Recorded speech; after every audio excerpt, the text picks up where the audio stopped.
Here is how to enable the apps on Trust Wallet step by step. First, open the Trust Wallet app on your Android or iPhone.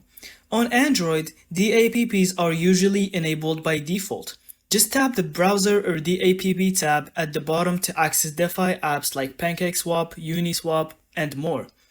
On iPhone, Apple still restricts direct access to the apps, but don't worry, there is a simple workaround.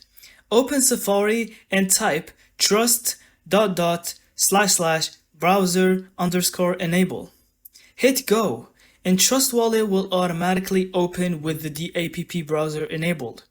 If that method no longer works due to iOS updates, just open Safari or Chrome, go to a dApp site like PancakeSwap.finance, tap Connect and choose Wallet Connect. Trust Wallet will pop up and ask to connect. Approve it and you're in. And that's how to enable and access the apps on Trust Wallet, whether you're using Android or iPhone. Thank you so much for watching. I hope you found this video helpful. Don't forget to leave us your thoughts in the comments.